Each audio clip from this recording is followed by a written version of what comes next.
Cuando dioses malignos invaden el planeta Tierra, unos valientes guerreros conocidos como caballeros aparecerán. Es hora de que estos jóvenes caballeros emprendan un nuevo camino para crear su propia leyenda. Los Caballeros del Zodiaco Omega. El valor y toda mi fuerza me pondrán de pie. Escuché y aquella voz no me dejó caer. Sé bien a dónde debo ir, hoy mi fuerza me impulsó a seguir. Y es que el milagro no ocurrirá si dejo de luchar. Se acabó todo temor que había en mi interior. Su poder no fue más fuerte que mi gran valor. No perderé. No quiero ya sentir la oscuridad, una mirada me inspiraba a resistir. Te miré, Pegaso, abre al fin tus alas. Sinceridad, saber de nuevo tu cosmos, que tu fuego ya no se extinga nunca jamás. Sinceridad, venga alcanza el cielo por fin tu victoria y tu valor. Si Omega anhela ser, hoy te harán vencer.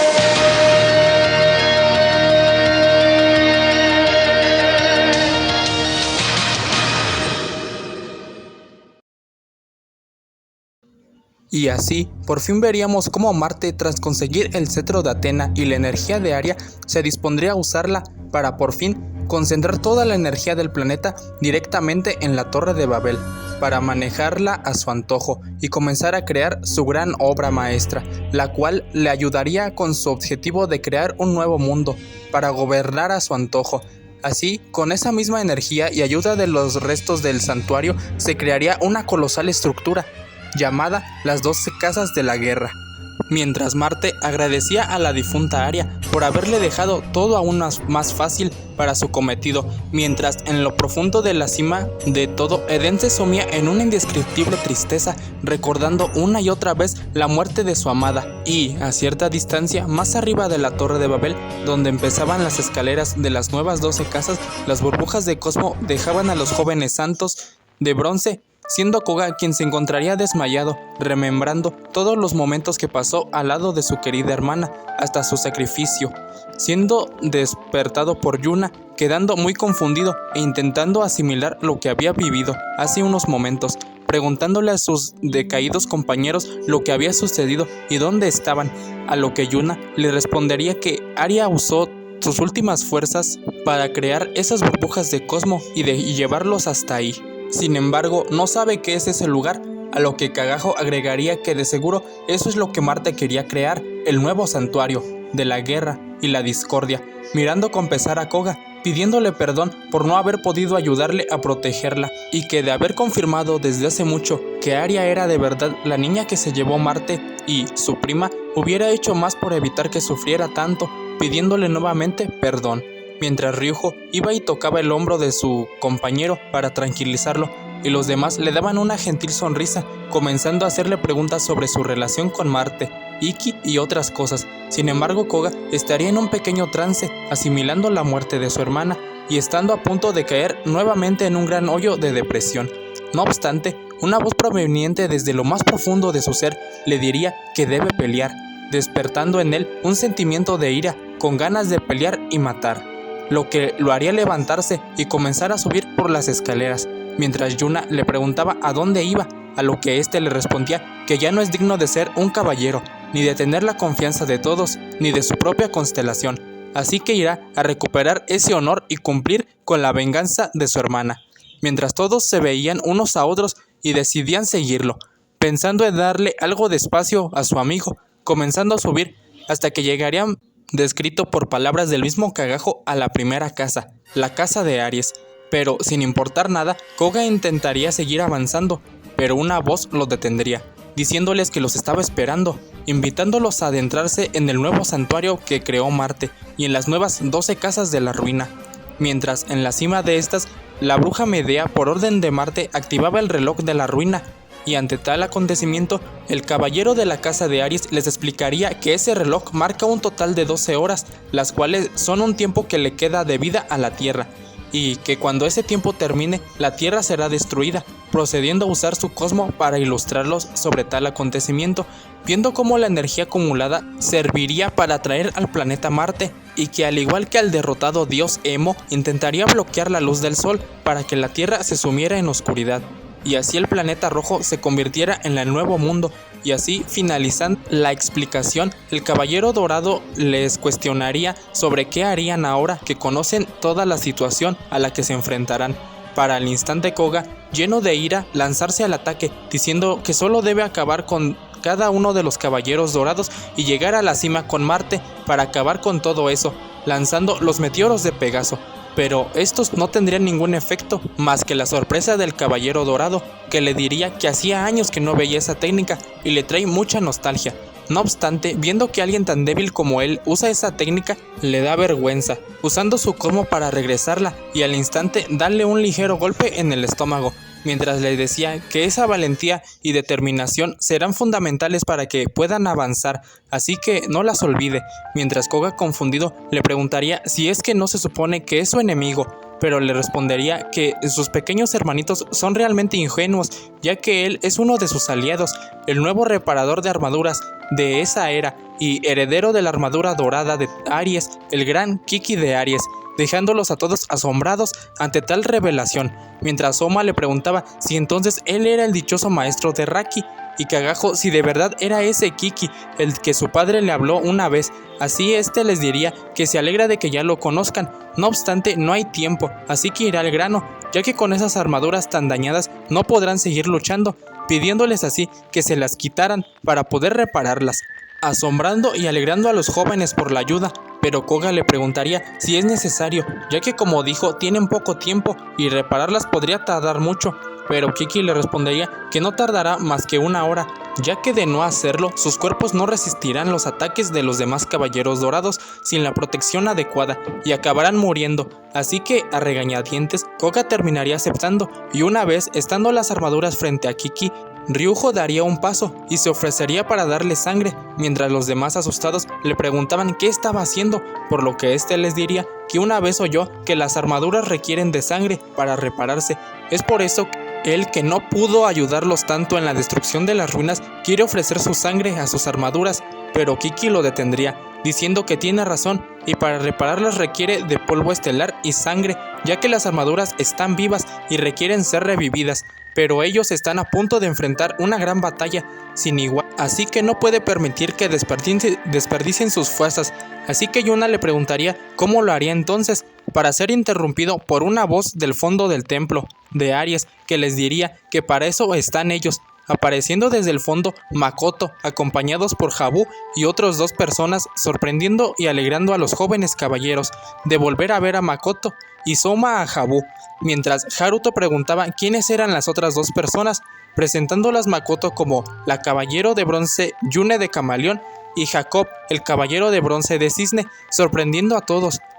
Ahí, mientras Ryujo reconocía a Yune como la esposa de Shun, el cual le contó de ella cuando lo estuvo cuidando, mientras este iba a saludarlos a todos muy amablemente, y Yuna preguntaba qué relación tenía el otro joven con su maestro, ya que esa armadura le pertenecía a él, respondiéndoles así que le da mucho gusto conocerlos a todos por fin, y él era un viejo amigo de Hyoga cuando era un niño y decidió seguir sus pasos, así que heredó su armadura. Pero Habu los interrumpiría diciéndoles que tienen cosas que hacer y no tienen tiempo. Así, poniéndose serios, los tres se pondrían frente a las armaduras de Lobo, Águila y León Menor. Pero antes de iniciar, Kiki les haría la observación de que, como ven, solo 3 armaduras recibirán sangre, ya que la armadura de Pegaso, Dragón y Fénix, como ya sabrán, fueron utilizadas y reparadas muchas veces en el pasado, por lo que ahora lo único que puede hacer por ellas es cerrar solo ciertas grietas, así que empezará por terminar rápido con ellas, pidiéndoles que salgan un momento, para así, estando fuera de la casa, todos empezarían a hablar entre ellos, conviviendo y teniendo un momento relajante, mientras Yuna hacía como de madre y los consolaba por el triste momento que habían pasado. a excepción de Koga, que era el único que aún estaba inquieto con un sentimiento de combatir, así que tras un momento Kiki lo llamaría de vuelta para que Ryujo, Koga y Kagajo vistieran sus armaduras, mientras Kiki les explicaba que solo pudo hacer eso, pero que para que se pudiesen reparar por completo y resucitaran, ellos como nuevos portadores debían despertar el poder primordial de un caballero, ya que como saben los humanos poseen 5 sentidos y los caballeros al usar su cosmo es como si fuese un sexto, pero los caballeros dorados han logrado entender por completo su cosmo, por lo que han llegado a un nivel más allá, la verdadera esencia del cosmo, el séptimo sentido. Solo cuando logren hacer arder su cosmo hasta ese punto podrán revivir sus armaduras y hacerle frente a los caballeros dorados, de lo contrario morirán en el intento. Así que una vez entendido toda la explicación por Kiki, Koga se dispondría a marcharse rápidamente, diciéndole a sus compañeros que él se adelantará, mientras Ryujo y Kagajo lo seguían, y Yuna se quedaba preocupada mirándolos, esperando que no les pasara nada. Y así Yune, Jacob y Habu empezarían a vertir su sangre sobre las armaduras para empezar con la reparación. Y por otro lado, Koga por fin llegaba hasta la segunda casa, la de Tauro. Pero al mismo tiempo, Medea y Marte observaban todo lo sucedido, asegurando que harán pagar a Kiki por haberlos traicionado. Aunque era algo que ya se esperaban, aún así su presencia es fundamental para que las 12 casas funcionen y mantengan estable la energía para crear el nuevo mundo. Así Koga y los otros dos al adentrarse a la casa de Tauro serían sorprendidos al encontrarse con que en el interior había cientos de huesos tirados junto con varias armas y otras cosas semejantes a un coliseo, pero serían sorprendidos por un gran destello dorado que les daría la bienvenida a la segunda casa, alegrándose de tener nuevos oponentes para destruir, presentándose como Harbinger de Tauro y pidiéndole que lo atacasen de una vez para empezar con la masacre, a lo que Ryujo y Kagajo se prepararían, pero Koga, lleno aún de ese sentimiento de hostilidad y sed de venganza, se lanzaría sin pensar con un fuerte golpe, pero no le daría nada, mientras Harbinger aparecía detrás de él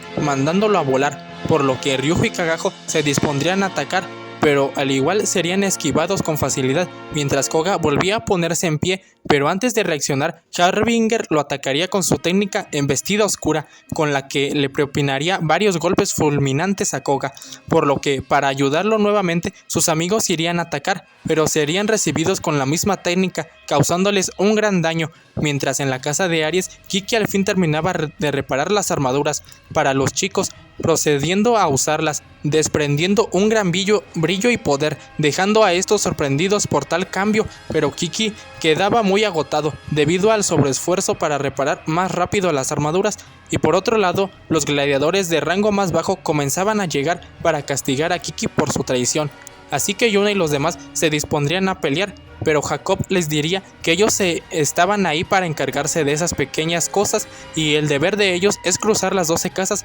Además, muy pronto llegarán más refuerzos, así que no estarán solos, deseándoles suerte. Pero antes de que se fueran, Kiki le diría a Yuna que debe tener mucho cuidado con Koga, ya que el destino que le espera será muy complicado, y si no tiene a alguien que le recuerde el camino, terminará perdiéndose y caerá ante la oscuridad. Así Yuna, sin entender del todo lo que quiso decir, aceptaría la encomienda, marchándose junto a los demás, mientras pensaba que espera que Koga no vuelva a caer en la desesperación como en aquella vez, por culpa de la muerte de Aria, para así llegar al final a la segunda casa, viendo cómo yacían en el suelo los 3 primos, mientras Harbinger se burlaba de su debilidad. Pero Koga, recordando otra vez la muerte de su hermana, haría estallar su cosmo al máximo, diciendo que no puede perder antes de cumplir su venganza y salvarlos a todos, ya que ese es su deber, lanzando los meteoros de Pegaso a toda potencia, dejando a todos asombrados ante el poder que había poseído su amigo, y Harbinger, al ver que se trataba de la legendaria técnica, se motivaba y contestaría atacando con su técnica Gran Cuerno Destructor, sobrepasando al instante el poder de Koga y causándole un gran daño, mientras le decía que se dejó llevar y olvidó que su nivel no es mayor al de un caballero de plata, mientras Koga yacía tendido en el suelo. Para así, tras ver tal escena, Yuna le diría a Koga que ahora mismo está cargando con muchas emociones y un gran dolor, sin embargo, no debe olvidar que ellos aún siguen ahí para apoyarlo. Debe hacer las cosas solo, agregando Soma que ahora ellos se encargarán del enemigo para que él pueda avanzar, lanzándose así los 6 al ataque. pero se verían superados por la gran velocidad de Harbinger, quien sin mayor esfuerzo esquivaría todos sus ataques, y mientras estos intentaban hacer todo lo posible por dañarlo, pero era inútil, y Harbinger con un solo ademán les provocaría un gran daño muy doloroso a sus cuerpos para advertirles que esta solo es una pequeña parte de lo que les espera, ya que en el nuevo mundo que creará Marte no habrá lugar para los debiluchos como ellos, así que les sugiere que mejor se unan a ellos. No obstante, estos no le prestarían atención e intentarían recomponerse, así que al ver esto, Harbinger estaría decidido a quebrar sus espíritus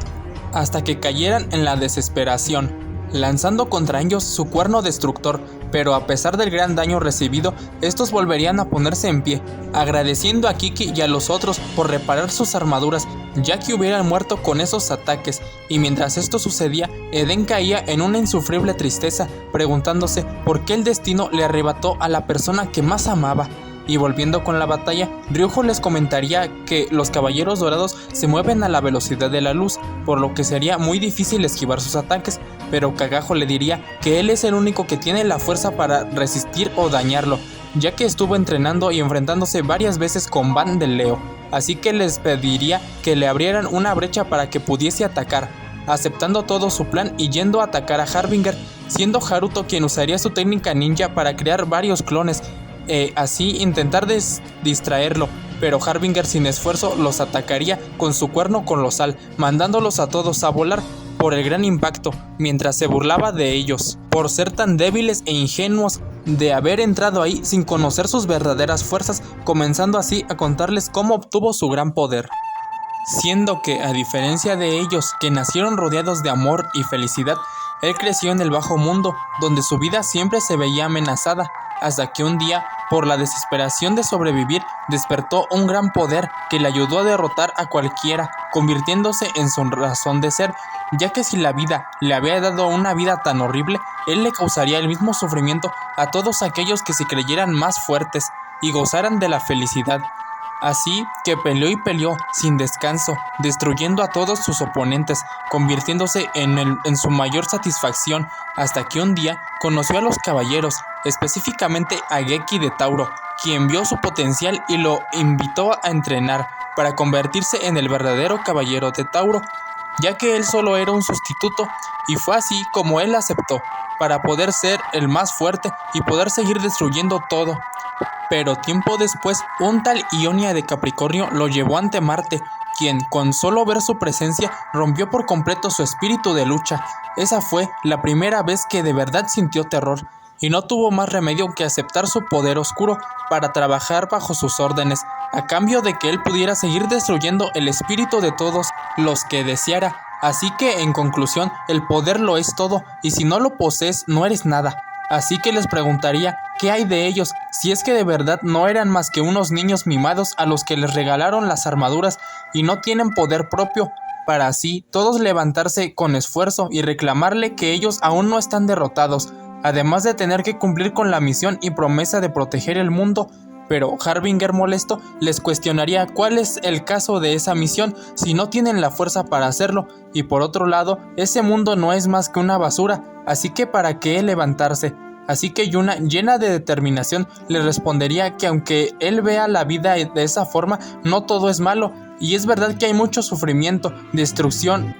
y demás cosas. No obstante, aún hay quienes quieren cambiar eso y viven por un mañana mejor. Además, hubo una persona muy importante que dio su vida por querer proteger eso, así que ellos harán realidad esa última voluntad. Pero Harbinger, cansado de oírlo, le diría que en ese caso aplastará sus ilusiones y sus corazones de niños para demostrarles cuál es la realidad, y dejen de soñar con tonterías, mientras todos volvían a atacar, pero volvían a caer por el cuerno colosal. Sin embargo, Harbinger empezaba a cansarse de no oír el sonido de sus espíritus quebrarse, pero en ese instante, de entre el polvo, Koga volvería a levantarse, estando de pie, sorprendiendo a Harbinger, quien pensaba que ya estaba muerto. Pero este, con un semblante oscuro, exclamaría que ya está harto de ver cómo las personas terminan dejándolo solo sin él poder hacer nada, y una voz siniestra en su interior le decía que debía matar, pero en un instante este se serenaría, callando aquella voz, y continuar diciendo que le duele mucho que ya no podrá cumplir tantas promesas que hizo, pero no puede quedarse estancado en el pasado o lamentos, debe seguir adelante por aquellos que aún están a su lado y cargar con la convicción de aquellos que se fueron para que nunca mueran. Así que una vez más demostrará que es digno de ser la esperanza de todos, mientras sus amigos lo miraban llenos de admiración, y Koga culminaría diciendo que una vez más alzará el vuelo y que ya una vez con ayuda de Arya logró alcanzar a un dios, así que volverá a alcanzar ese poder por su propia cuenta, expulsando de golpe todo su poder, llegando a un límite inimaginable que lograría verse en todo el nuevo santuario, mientras desde la casa de Leo, Van miraba aquel resplandor con una gran sonrisa y decía que al fin lo logró. Así, tras haber incrementado su cosmo más allá del límite, Harbinger lo incitaría a que le mostrase de lo que eran capaces aquellas dichosas alas,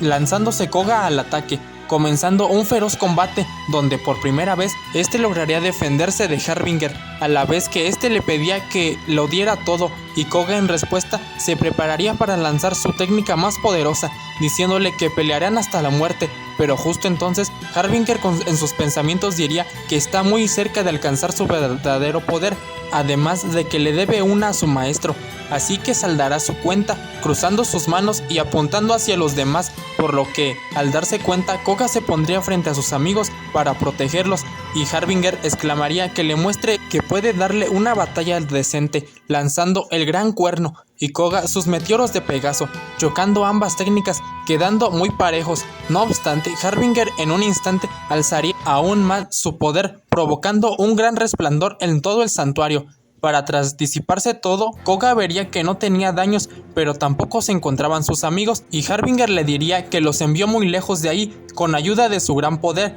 para que puedan tener una batalla sin interrupciones. Continuando con esta, mientras en la casa de Aries todos seguían peleando contra los gladiadores, y Kiki, algo cansado, decía que Harbinger podía haberle avisado con tiempo para que no gastase más energía innecesaria, pero que al menos ya les dieron una pequeña ayuda extra, y veíamos cómo Ryujo aparecía de repente frente a la casa de Géminis, preguntándose cómo es que llegó ahí, exclamando que es igual como le contó Shun en su batalla contra las 12 casas, así que eso debe ser obra del caballero de Junini de esa era. Al instante que sentía que Koga seguía peleando en la casa de Tauro, pensando en regresar a ayudarlo, pero recordaría que su amigo ya era incluso más fuerte que él y que tenía tiempo limitado, así que lo mejor sería que vaya abriéndole camino para cuando derrote a Tauro, procediendo a ir a la casa de Géminis, mientras se preocupaba porque su enfermedad comenzaba a afectarle un poco. Sin embargo, quedaría sorprendido al ver cómo dentro de la casa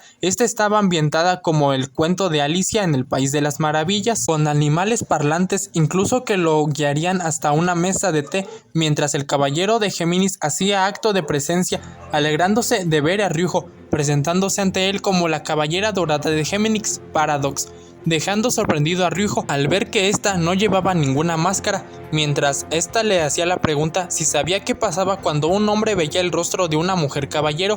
Así en su mente recordaría cómo Yuna les explicó esas reglas y cómo deben matarlo o amarlo, poniéndose en guardia al darse cuenta de la situación, pero antes de darse cuenta, Paradox ya estaba dándole un gran abrazo mientras le decía al oído que creció muy bien y le gustaría ver qué tan grande es su dragón. Pero Ryujo exaltado se apartaría de ella diciéndole que eso es inapropiado y no está para tonterías, así que debe seguir.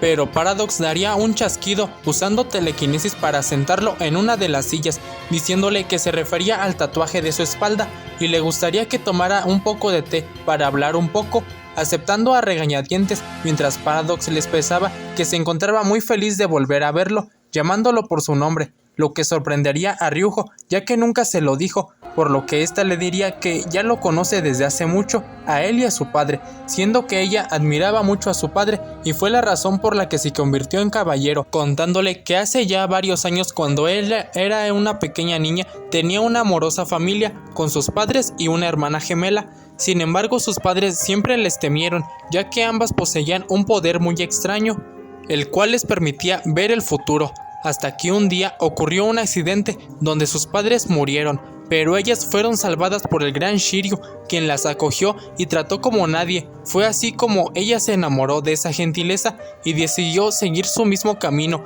el de ser un caballero. Así que por un tiempo fue su discípula. Así, totalmente sorprendido, Ryujo le preguntaría si entonces era su aliada, a lo que ésta le diría que así es, ya que lo más preciado para ella era el amor que le tenía Shiryu y el de devolverle el favor, cuidando que nada le pase a su lindo hijo. Así, Ryujo entusiasmado le diría que con el caballero de Junini a su lado tendrán más ventajas de vencer a Marte, mientras Paradox le sonreía y confundida le preguntaba de quién hablaba, pero algo apenado le diría que no es nada y que será mejor que entonces sigan subiendo por las 12 casas, pero antes de irse, Paradox le diría que eso no es posible, ya que eso va contra los planes de su señor, y lo mejor será que se queden ahí juntos para que su amor crezca. Pero Ryujo, confundido, se daría cuenta de que había algo raro y diferente en ella, preguntándole si es que se encontraba bien, respondiéndole esta que sí, ya que él está ahí con ella, pero Ryujo le pediría de nuevo que se fueran. No obstante, Paradox se volvería a negar, preguntándole a Ryujo si no dijo que era su aliada, respondiendo que ella nunca dijo tal cosa, y al contrario, quiere proponerle que se una a Marte para que puedan ser felices juntos y pueda salvarlo de ser castigado por su señor. Así que Ryujo, poniéndose en pose de combate, le diría que ya es suficiente de tonterías y que pasará por esa casa, quiera o no. Así que Paradox también se levantaría, diciéndole que no lo dejará pasar para que los demás lo lastimen. Así que Ryujo intentaría atacar, pero sus ataques eran fácilmente esquivados, mientras Paradox le decía que es muy lento, además de que puede ver cada uno de sus movimientos que hace porque siente un profundo amor por él. Y cuando amas a alguien, estás atento a todo lo que hace, dándole un beso que lo mandaría a volar, dejándolo en el suelo, mientras le decía que no quiere dañarlo mucho, ya que sabe que le preocupa mucho su condición física y que no tiene permitido sobreesforzarse. Es por eso que en sus batallas siempre trata de ser lo más preciso para no fallar ataques. Así, Ryujo, al ver que conoce su debilidad, se decidiría a atacar, esperando que esta vez sí conecte su ataque del dragón naciente, pero Paradox, al ver la técnica, le diría que de verdad es el hijo de Shiryu, pero aún le falta mucho, ya que un dragón naciente debe verse así, contraatacando con la misma técnica y superando a Ryujo por completo, dejando sorprendido a Ryujo de que sepa hacer la técnica de su padre, diciéndole esta que es normal, ya que su admiración por él la hicieron que la practicara y la pudiera aprender, además de perfeccionarla. Pero antes de seguir, le daría un leve dolor en la cabeza, mientras levemente le pedía disculpas a Ryujo, dejándolo a este confundido, pero al instante volvería a recomponerse, poniéndose sobre Ryujo, diciéndole que, como ya lo dijo, ella siente una gran admiración hacia su padre, pero por él es distinto, ya que de verdad lo ama y quiere que decida si acepta o rechaza su amor. Pero Ryujo, algo nervioso, le diría que no puede, ya que él aún es muy joven para eso y ella es más mayor, por lo que en un tono pícaro, Paradox le diría no es cortés que un chico juzgue a una chica por su edad, ya que ella solo es 5 años mayor que él, así que no es tan vieja para él, así que por favor decida, activando una técnica llamada espejismo dimensional, transportándose hasta otra dimensión, donde Paradox le mostraba distintos futuros posibles, siendo uno en donde no lograron ganar y todo se perdió, o otro en el que aceptó el amor de ella y en consecuencia Marte curó a Shiryu y pudo volver a vivir con todos felizmente. Ryujo se rehusaría a creer en un futuro así de perfecto, por lo que Paradox le explicaría que esa es la habilidad por la que sus padres y otros a su alrededor le temían y despreciaban tanto, porque ella es la única con la habilidad para ver todos los futuros posibles y hacer realidad el que ella quiera. Pero debido a la encrucijada de ambas realidades, la técnica de Paradox empezaría a causarle daño a Ryujo,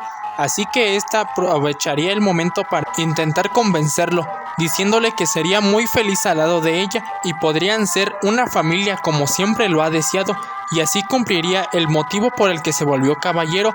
Pero en ese instante de dudas, una de las caras de la armadura le susurraría a Ryujo que no lo hiciera y que por favor la detuviese. Así que en ese momento, Ryujo también recordaría a su padre, logrando hacer arder su cosmo y escapar de la técnica de Paradox, pero quedando muy agotado. No obstante, le diría que eso de lo que habla no es su verdadero amor, ya que tardó un poco en darse cuenta, pero luego de sentir su cosmo se da cuenta que hay algo raro en ella, siendo que es como si su verdadero ser estuviera prisionero. Así que para descubrir qué le pasa realmente, peleará con ella y seguirá avanzando, elevando una vez más su cosmo y lanzando el dragón naciente, al igual que Paradox, chocando y manteniendo un forcejeo, mientras Ryujo le decía que no aceptará ninguno de los futuros que le mostró, y si ella es capaz de hacer realidad el que quiera, entonces él también podría hacerlo, como le enseñó su padre, y le demostrará cuál es el verdadero sentimiento del amor, sobrepasando a Paradox y golpeándola de lleno, creyendo que ya la había derrotado. No obstante, en un instante algo extraño pasaría con Paradox y todo el lugar cambiaría en un lugar más sombrío mientras ésta se levantaba y Ryujo, sorprendido, intentaba reincorporarse al igual, pero Paradox en un instante y furiosa exclamaría el cómo se atrevió a lastimarla, comenzando a darle una gran golpiza llena de odio hasta dejar al pobre joven totalmente destrozado mientras se volvía a presentar con Ryujo como Paradox del odio. Y desde los 5 picos, de repente Shunrei presentía cómo su hijo estaba en un gran peligro, al instante que desde la casa de Aris, donde Habu le preguntaba a Kiki si Ryujo podría vencerla, a lo que éste le diría que ahora que la maldición despertó será aún más difícil, pero confía en que él pueda sacarla de ese trance y salir victorioso, mientras veía cómo debido al teletransporte Yuna aparecía frente a la casa de Cáncer. Y de regreso en la casa de Géminis veríamos cómo Ryujo se encontraba aún recibiendo una gran paliza por Paradox, pero antes de seguir con aquella masacre, un cosmo ardiente aparecería en el lugar, llamando la atención de Paradox, quien cuestionaría por la identidad del poseedor de aquel cosmo, apareciendo Kagajo, quien le diría que no permitirá que siga tratando como trapo a alguien de su familia, lanzándose rápidamente al ataque, pero Paradox lo detendría, reconociendo a Kagajo y llamándolo traidor, agregando que por él no siente nada, así que lo acabará rápido, pero Kagajo, preparando su puño, le diría que él la conoce y sabe que tiene esa personalidad porque está bajo el control oscuro de Marte, así que le traerá de vuelta y liberará de la oscuridad, gritando puño fantasma de Fénix y golpeando la mente de Paradox, mientras Kagajo le decía que volviera a la normalidad. No obstante, en un instante, esta aparecería frente a él, conectando un gran puñetazo en su estómago que haría que se sofocase, mientras le preguntaba si no había tenido efecto su técnica, pero esta, empezando una gran ráfaga de ataques, le diría que fue inútil, ya que ella es otra personalidad creada por el poder oscuro de Marte que controla a la verdadera Paradox, que está profundamente dormida en lo más profundo de su mente, así que no podrá traerla de vuelta, como dice, mientras Kagajo intentaba reincorporarse, diciéndole que en ese caso no tiene por qué contenerse y en su lugar acabará con ella, ya que no puede permitir que el desgraciado de Marte controle aún más personas para que hagan lo que él quiere, convirtiéndolas en alguien que no son, como a ella, ya que sabe que era una chica muy amable y amorosa, que lo único que deseaba era regresarle la gratitud a Shiryu y a su familia, mientras era feliz con su hermana, no como es ahora, una loca posesiva, mientras elevaba su cosmo y se lanzaba al ataque nuevamente, mientras Paradox, aún furiosa, se lanzaba igual a seguir con sus ataques, sosteniendo un combate semi-igualado por un tiempo, hasta que Paradox, cansada de la tontería, aumentaría su poder y atacaría a Kagajo con su técnica Destrucción Dimensional, provocándole un gran daño a Kagajo, pero volviendo a la batalla al instante, exclamaría que ese poder no se compara al de su maestro Van, y es una deshonra que esté usando esa armadura, golpeándola con su ave fénix, pero no lograría más que hacerle unos rasguños, así que totalmente furiosa, Paradox atacaría nuevamente con un poder aún mayor, gritando furiosa explosión de galaxias y rematando usando la otra dimensión, mandando muy lejos a Kagajo.